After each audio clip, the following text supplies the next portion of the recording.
ॐ नमो भगवते वासुदेवाय। ॐ नमो भगवते वासुदेवाय। ॐ अज्ञानतिमिरान्धस्य ज्ञानाञ्जनशलाकया चक्षुरुन्मिलितं येन तस्मै श्रीगुरवे नमः। नम ॐ विष्णुपादाय कृष्णप्रेष्ठाय भूतले श्रीमते भक्तिवेदान्तस्वामिन् इति नामिने। नमस्ते सारस्वती देवी गौरवाणी प्रचारिणे निर्विशेषा शून्यवादी पाश्चात्य देशतारिणे। जय श्री कृष्ण चैतन्य प्रभु नित्यानंद श्री अद्वैत गदाधर श्रीवासादि गौर भक्त वृंद। हरे कृष्णा कृष्ण कृष्णा हरे हरे, हरे राम राम राम हरे हरे। हरे Krishna. I welcome all the devotees for today's Bhagavad Pravaha session, Gita Pravaha session. In the last 2 days, we discussed Gita Mahatmya in the first chapter of Bhagavad Gita. Today, we'll begin the second chapter of Bhagavad Gita. Because the second chapter is very elaborate, we won't be able to cover entire chapter in one session, but we will definitely cover the entire chapter in 3 days. Today, I'll focus on Atma Tattva, or the knowledge of body and soul as presented by Krishna. And tomorrow we'll discuss Sakama Karma and Nishkama Karma, the middle of the second chapter. And day after tomorrow, we'll discuss the qualities of a Sthita Prajna, a wise person, a liberated person. So 3 days. We divided the second chapter into three sessions. So let's begin the second chapter now. In the second chapter, as we have seen in the first chapter, Arjuna expressed his doubts. Arjuna was not inclined to fight in this battle of Kurukshetra. We saw 4 reasons why Arjuna does not want to fight. First reason is Arjuna became overwhelmed with compassion for his own relatives. Second reason is Arjuna was not foreseeing any enjoyment. Even if he becomes victorious in this battlefield, still he feels that I will not be able to enjoy a prosperous kingdom without my relatives. That's the second reason. And third reason is Arjuna was fearful of sinful reactions. Even though these people are aggressors, if I kill them, I'll be affected by sinful reaction. Fourth, he was concerned about their families. Oh, their family traditions will be destroyed. The younger members of their family may not have guidance, so we should not kill them. So he gave 4 reasons. Now, after hearing all this, Dhritarashtra became a little excited because Sanjaya was narrating all the events on the battlefield to Dhritarashtra, right? Then Dhritarashtra heard that Arjuna was not inclined to fight and he became slightly hopeful, hearing that, oh, Arjuna is not going to fight now. Then Sanjaya responds, Tam tatha kripaya vishtham ashruपूर्णाकुलेक्षणम् विषीदन्तमिदं वाक्यम् उवाच Madhusudan. Tam tatha kripaya avishtam. Arjuna was overwhelmed with kripa, compassion. Right? Kripaya avishtam means he was filled with compassion. Ashrupurna kulekshanam. His heart is filled with compassion, his eyes are filled with tears. Vishidantam idam vakyam uvacha Madhusudana. Seeing that Arjuna, who is lamenting, Madhusudana, Krishna spoke. Why Krishna is described as Madhusudana here in the first sloka? Because Krishna killed a demon named Madhu. Therefore, he is called Madhusudana. Now, we are remembering that name of Krishna now. Because Krishna is going to kill the demon of doubt in Arjuna's mind. Arjuna's mind is filled with so many doubts. The doubts are like demons, and Krishna is going to destroy these doubts. Therefore, he is referred to as Madhusudana. So, Arjuna is overwhelmed with 3 things. One, compassion. Second, tears. Third, lamentation. Kripa, Ashru, and Vishidantam, lamentation. So, Krishna is going to counsel him. First, Krishna chastises Arjuna. He scolds him. Shri Bhagavan uvacha kutastva kashmalabhitam vishame samupasthitam anaryajushtam asvargyam Akirtikaram Arjuna. Arjuna, you are abandoning your responsibility of fighting in this dharmic war. Do you think it is good for you? He says, Kutastva kashmalabidam. Where did this impurity, this contamination come in your mind? So one may be clean externally, one may wear good clothes, clean clothes, but the contamination here is the contamination in the mind. When you are thinking of avoiding your dharma, your duty, that's a contamination in the mind, right? Where did this contamination come in your mind? Vishame samupastitam, that too in this hour of crisis. At this time, you are not supposed to think whether I should fight or not. You should think how to fight, how to kill, what astras to use. At this time, you are thinking, should I fight or not? It's like somebody, a student, going into the exam theater, exam hall to write an exam. He receives the hall ticket, he receives the question paper, he has a pen in his hand, he has the answer script, he's about to write, and he's thinking, should I write exam or not? Should I write exam for this course or should I enroll for another course? Arjuna was thinking like that. As a Kshatriya, he's supposed to fight and rule, but he was thinking, should I act like a Brahmana? Should I go and beg outside?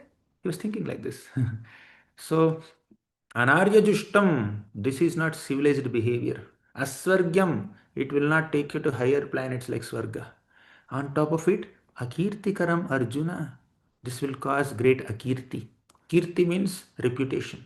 Akirti means infamy, fame and infamy. So you will not get any Kirti. People may think, you may think that you have abandoned the battle out of compassion, but people will think that Arjuna got scared seeing Bhishma and Drona and Karna and he ran away. People will describe your compassion as cowardice. So you want that? So next, in this context, Prabhupada writes a brilliant purport. Here, Sri Bhagavan Uvacha is mentioned. When Arjuna speaks in the Bhagavad Gita, it is Arjuna Uvacha. When Sanjaya speaks, it is Sanjaya Uvacha. When Dhritarashtra speaks, it is Dhritarashtra Uvacha. But when Krishna speaks, it is Sri Bhagavan Uvacha. Bhaga means opulence, power. And Bhagavan means one who possesses opulences. There are 6 opulences: wealth, wisdom, strength, fame, beauty, and renunciation. All these 6 are considered opulences. And one who possesses any one of them or some of them, even partially, can be called as Bhagavan. But Krishna possesses all 6 of them completely, 100%. He has all the wealth in the entire cosmos. Somebody may be very wealthy, he may be millionaire or billionaire, but Krishna has all the wealth of all Brahmandas with him. Therefore, he is Bhagavan. He has all the wisdom in the entire creation. In fact, creation came from him. So he is called Bhagavan. So the words spoken by Krishna are not ordinary words. Then Krishna says, Klaibyam masmagamaha partha naitatvayupapadyate kshudram hridaya daurbalyam tyaktotishta parantapa. Give up. Tyaktva means give up. Uttishta, get up. Give up and get up. Oh, Arjuna, you are Parantapa. You are supposed to be defeating all the enemies. So you should give up this Hridaya Daurbalyam. What is Hridaya Daurbalyam? Hridaya means heart. Bala means strength. Daurbalya means weakness. For a Kshatriya to stand in the battlefield and thinking of avoiding the war and running away is Hridaya Daurbalyam, is a weakness of heart. Give up this weakness of heart and get up and fight, O Arjuna. So these are the 2 shlokas that Krishna spoke.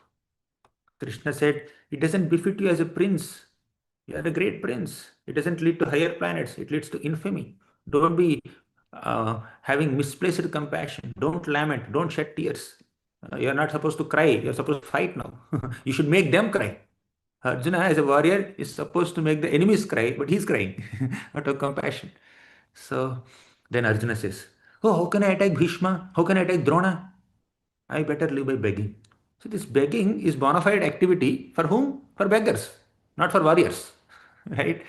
So because Arjuna is a Kshatriya, he's a warrior, he has a tendency to fight. And simple sannyasis and brahmanas or brahmacharis, they may beg. They cultivate knowledge, they do meditation, and for their survival, they can even beg charity and then survive. But Arjuna is a warrior. His tendency is to fight. His natural inclination is to fight. If your nature is to fight, if you artificially take to the profession of begging, then you'll start fighting with the beggars. Right? Better fight with warriors. You're a warrior and your nature is to fight, you fight with warriors. Don't get into begging. And I don't know which is better. Again, Arjuna is confused. I don't know which is better. Should I conquer them or should I be conquered by them? And even unrivaled kingdom cannot mitigate my grief over, oh Krishna, I'm confused. Arjuna is very thoroughly confused. Then, in such a confused state of mind, Arjuna takes shelter of Krishna. He wants some guidance. When you don't know what to do, you should know what to do. Means when you don't know what is your duty, how to address a problem in life, at least you should know where to go to get some solution. You may not know the solution, that's not a problem. We have 100 problems, but we may not have solutions to all those problems.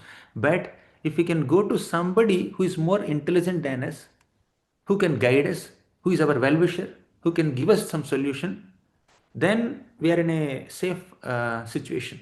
So Arjuna may not be able to reconcile this confusion with his own intelligence, but he has the guidance of another intelligent person who is his well-wisher, that is Krishna.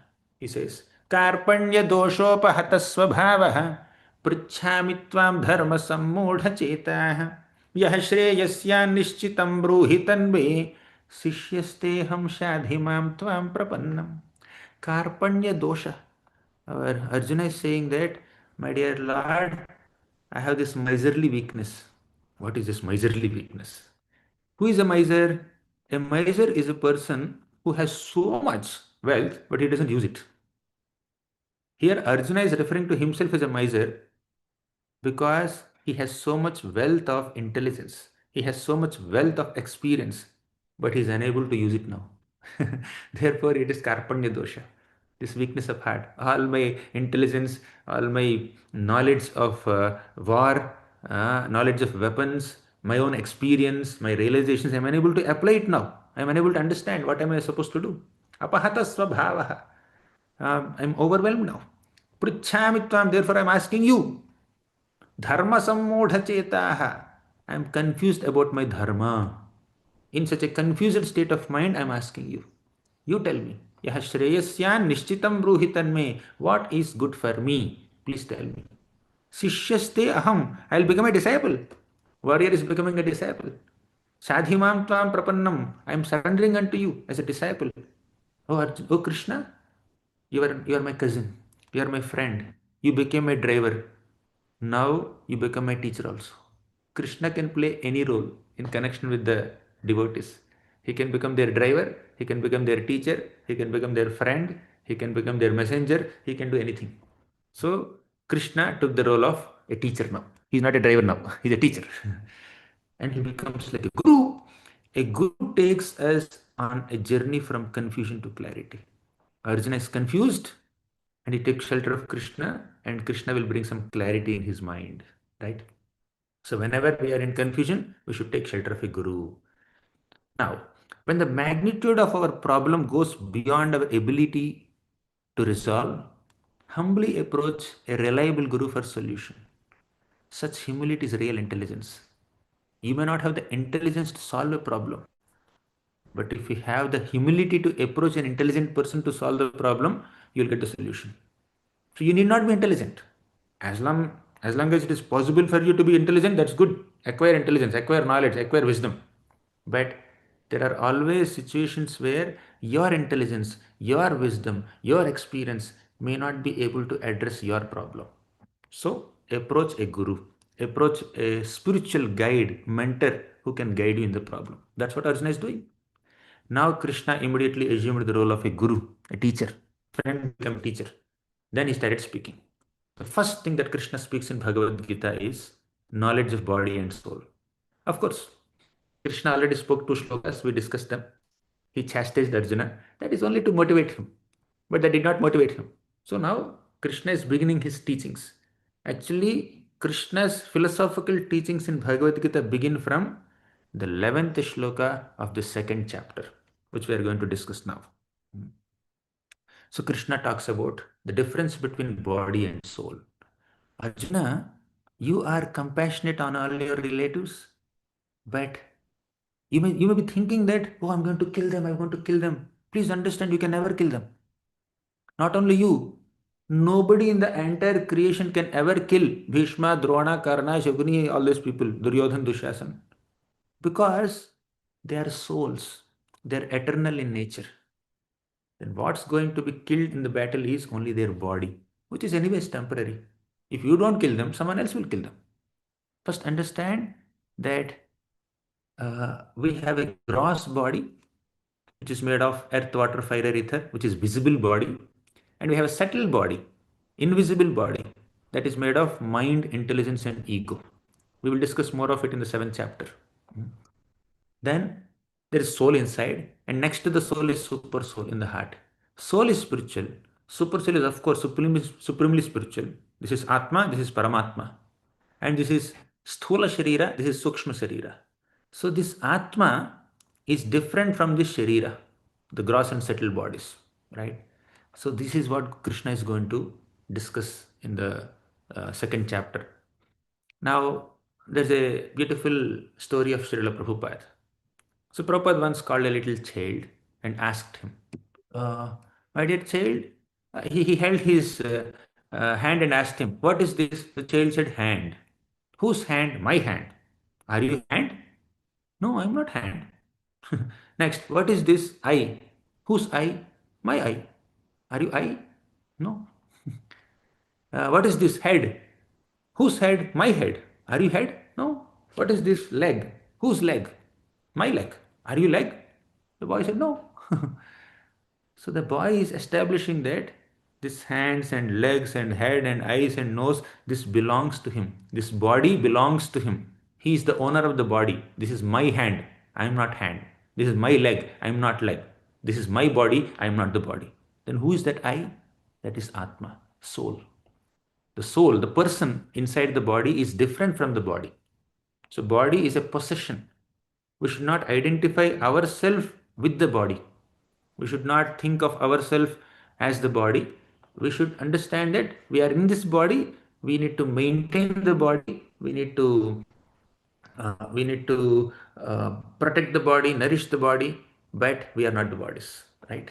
So in this war, Arjuna is going to kill the bodies and not the person. So Prabhupada gives this example.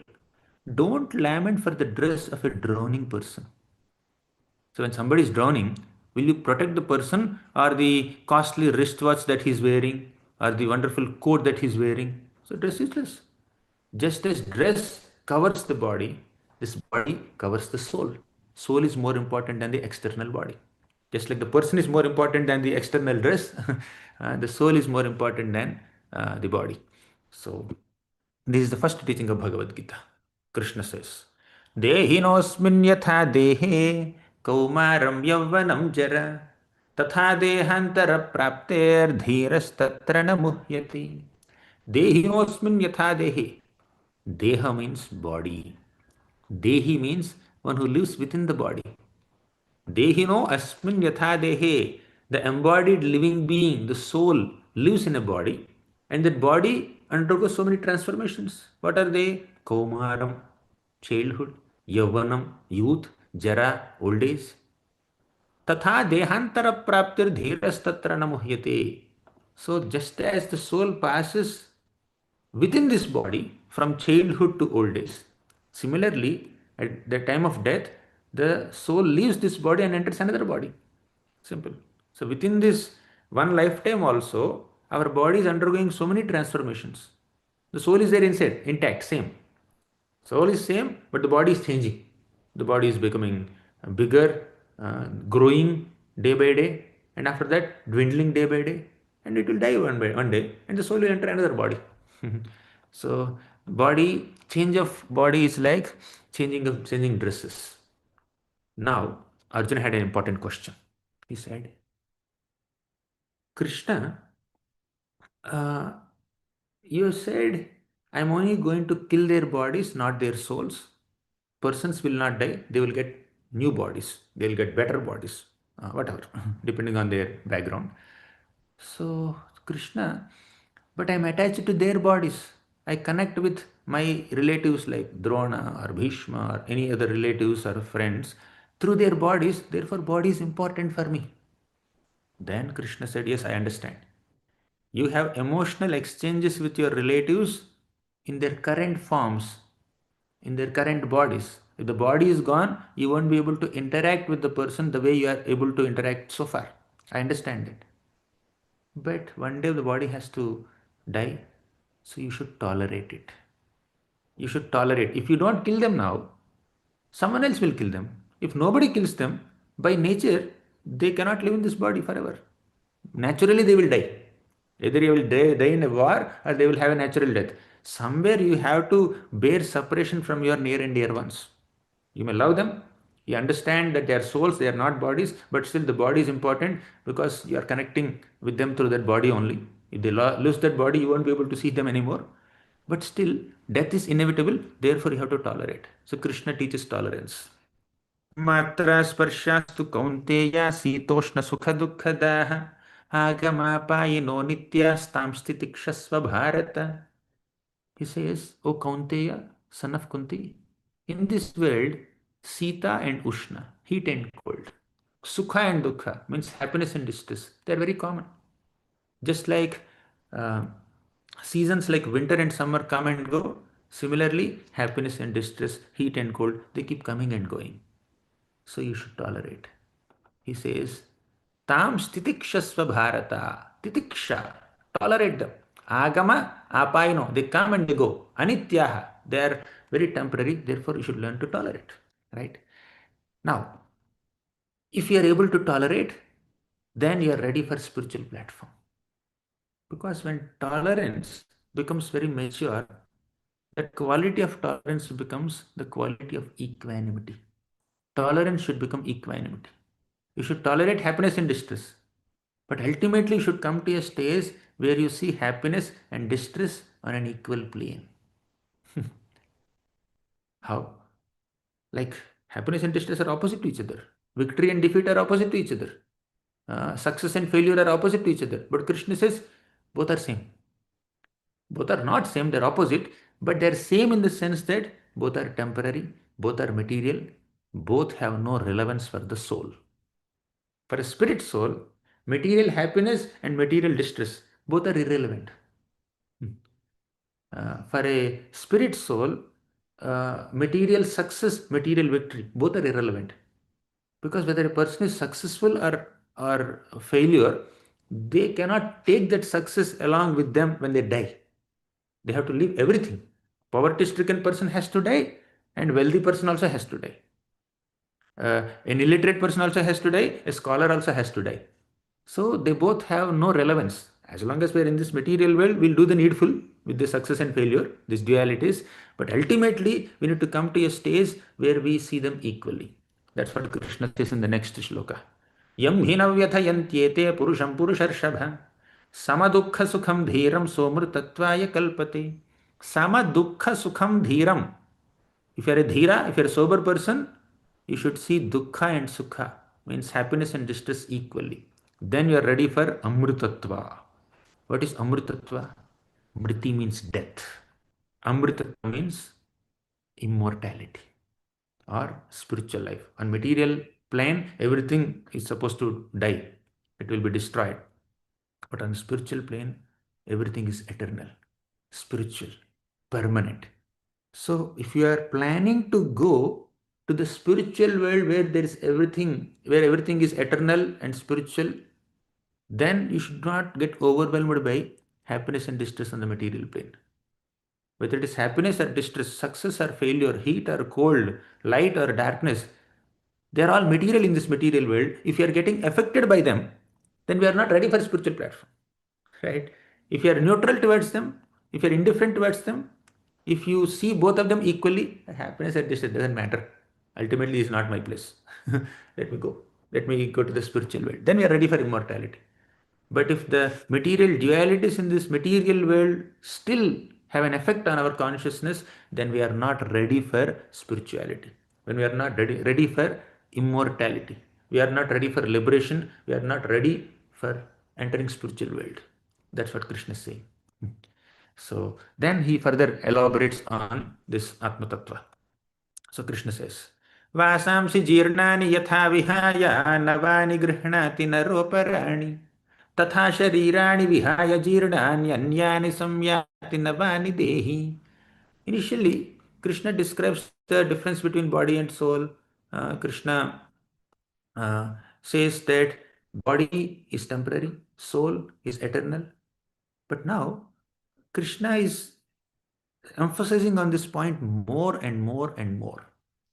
He spoke, you be you maintain that equanimity, and those who know what is right and what is wrong, those who are having vichakshana, those who have proper discrimination, discretion, and knowledge, they will not be overwhelmed by happiness and distress on a material platform or birth or death, right? Because soul has no death, body has no endurance. Material body is perishable, soul is imperishable, eternal. When you know this, you will not get affected by it. Please understand, the soul has no birth and death. न जायते म्रियते वा कदाचिन् नायं भूत्वा भविता वा न भूयः अजो नित्यः शाश्वतोऽयं पुराणो न हन्यते हन्यमाने शरीरे. न जायते, soul has no birth. म्रियते, soul has no death. Nayam bhutva bhavita vana bhuyah. The soul has not come into being, does not come into being, will not come into being. There is no t equal to 0 for soul. There is no moment where soul has been created by somebody at some point. Soul is not manufactured in some factory at some point. Krishna is eternal. We are all amshas of Krishna. We are also eternal. We are as eternal as Krishna. We are not equal to Krishna, by the way, but we are as eternal as Krishna. Now, if we have come from Krishna, there must be some beginning point, right? From us. For us, that's a general logic. Krishna is the source. He is the origin of everything, and we came from Krishna. That's our understanding.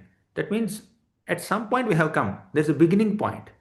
There's a t equal to 0. That's our birth point, right? Many people think like this.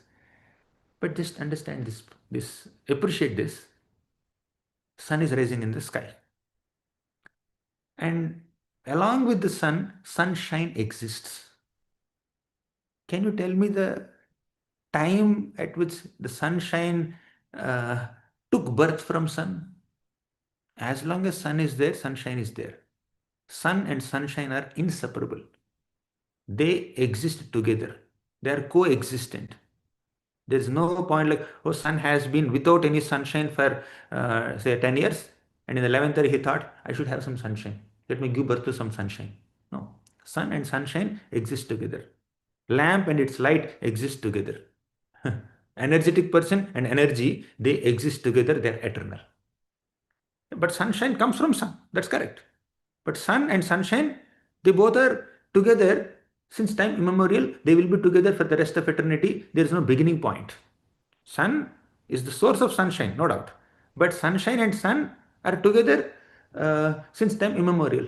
There is no point where there is no time at which sun decided to emanate sunshine. Similarly, Krishna and soul exist together forever. They are eternal.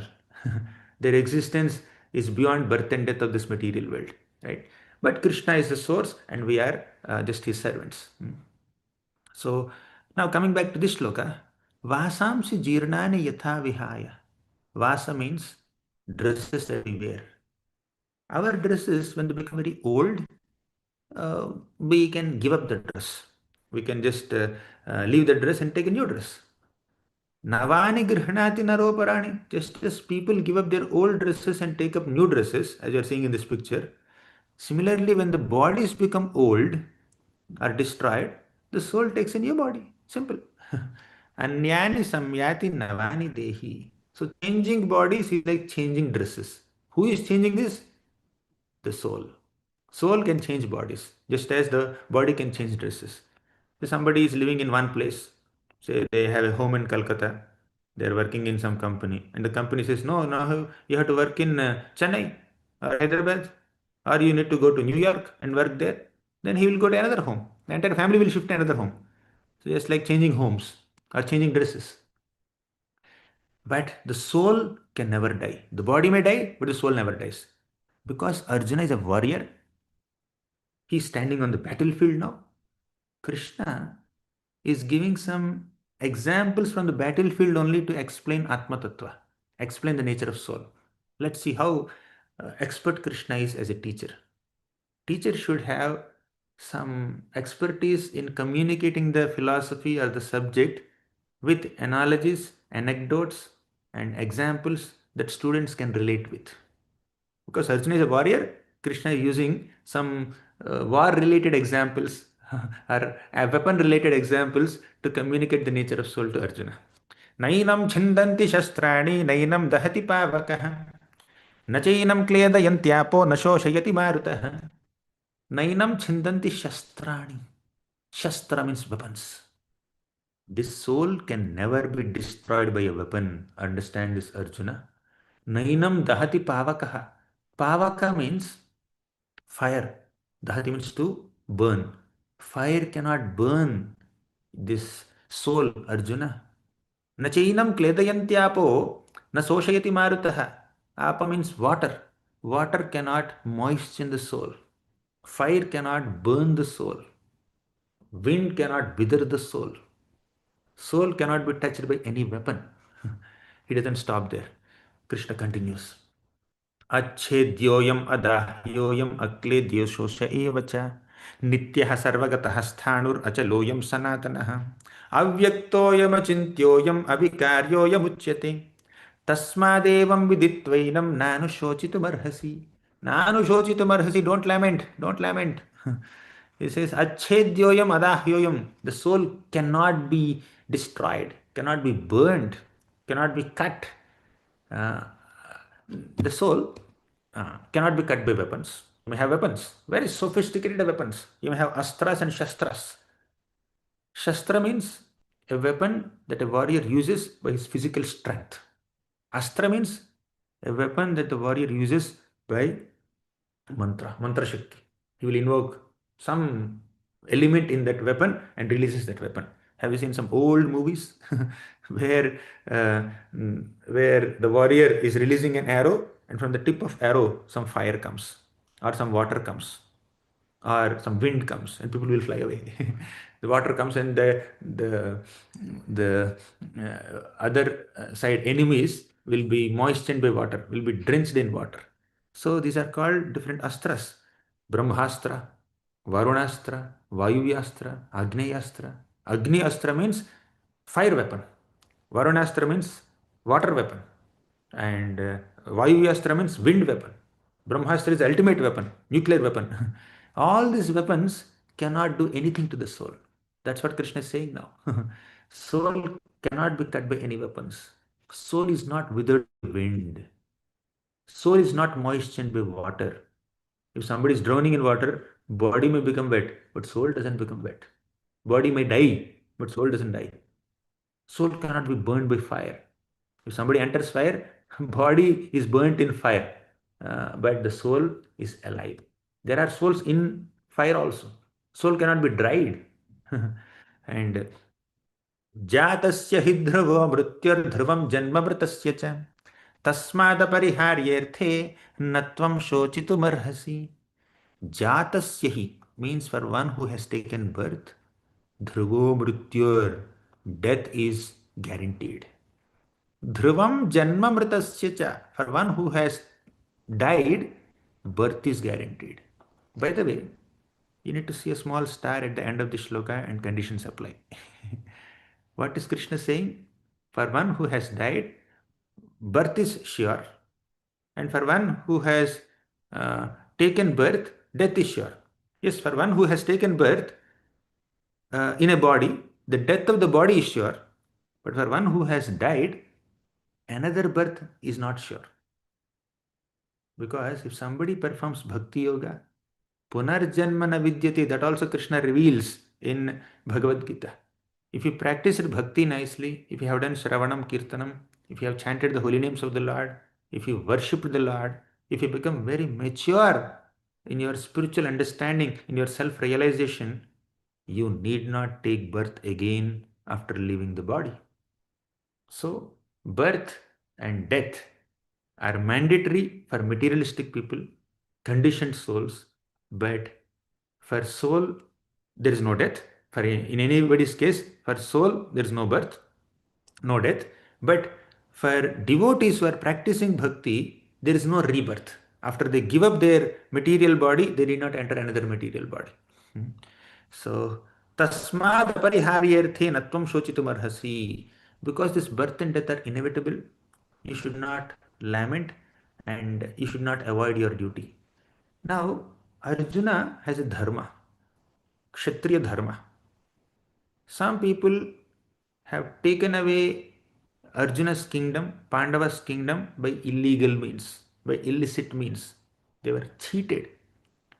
And it is the responsibility and right of a Kshatriya to reclaim the kingdom by fighting those who are on the side of adharma. That is Kshatriya dharma. Arjuna had this dharma. But Arjuna is trying to abandon that dharma. For what reason?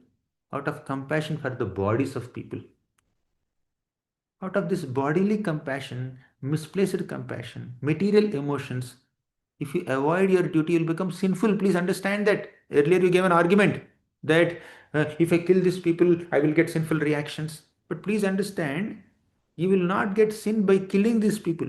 You will get sin if you don't fight in this war. By fighting, you are doing your duty, you will be sinless. By avoiding fight, you should not, you will incur sinful reactions, right? So, for Arjuna, it's important to fight. When some injustice happens to us, there is nothing wrong in fighting for justice, especially when it is within your responsibility and ability to fight for justice. You should fight. If you're totally helpless, you don't have any strength, then you may think, okay, it's all my destiny, my karma, and then you can experience that difficulty. But if it is within your capacity to fight for justice, if it is your responsibility to fight for justice, then you should do it. Earlier, Krishna told Arjuna, tolerate happiness and distress. He never told Arjuna, tolerate injustice. Krishna told Arjuna, you fight and you kill them and you cry. You tolerate separation from your relatives. And Arjuna says, why should I kill them and cry? I will not kill them only. No, that's your dharma to kill them because they have taken side of adharma. Even if they are your relatives, you should punish them. So tolerate happiness and distress. Tolerate success and failure. Tolerate victory and defeat in the performance of your duty. You sincerely perform your duty. Whatever outcome comes, let it come. Don't worry about it. You tolerate. Whether the outcome result is pleasant or unpleasant, you tolerate. But don't tolerate injustice. Right? This is Krishna's teaching. Krishna's teachings are very logical, very reasonable, not biased, not overly emotional. While acknowledging the emotions, Krishna also presents substantial philosophy. Then, finally, good news for all of us is body is never alive, soul is ever alive. In this war, you are going to kill only the body, which is never alive, anyways. You are not going to kill the soul, which is ever alive. Even if you kill the bodies, soul is alive. Even if you don't kill the bodies, don't think that the body is alive. See, body is animating only because of the presence of the soul. If the soul is not there in the body will automatically deteriorate. Body will not have the strength to move or do anything.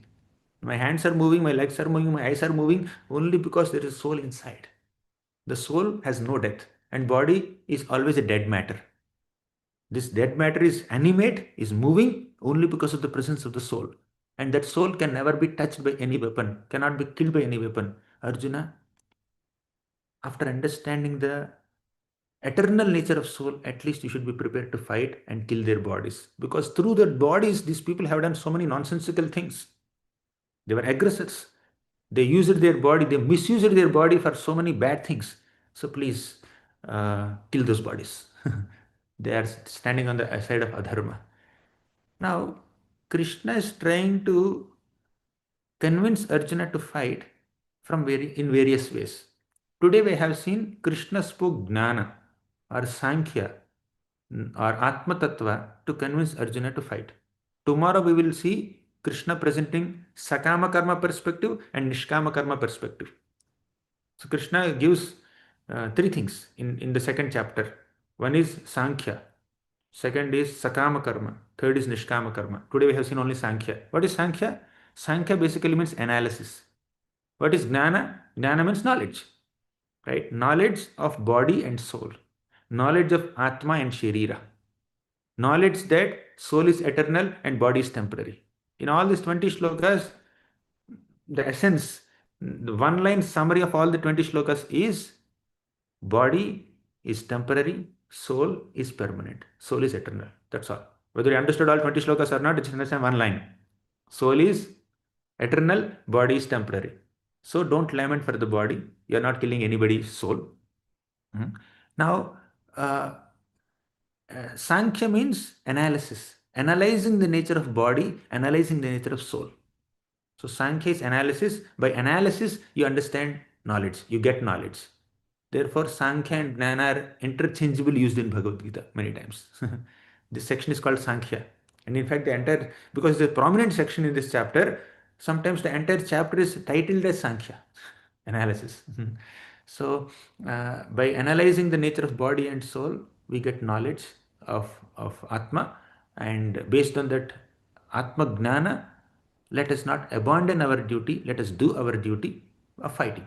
That's what Krishna is saying to Arjuna. Tomorrow we will see Sakama Karma and then Nishkama Karma, and how Krishna tries to convince Arjuna to fight through Sakama Karma perspective and Nishkama Karma perspective. That is tomorrow. So with this I'll conclude today's session. Thank you very much. Shrimad Bhagavad Gita ki jai, Srila Prabhupada ki jai.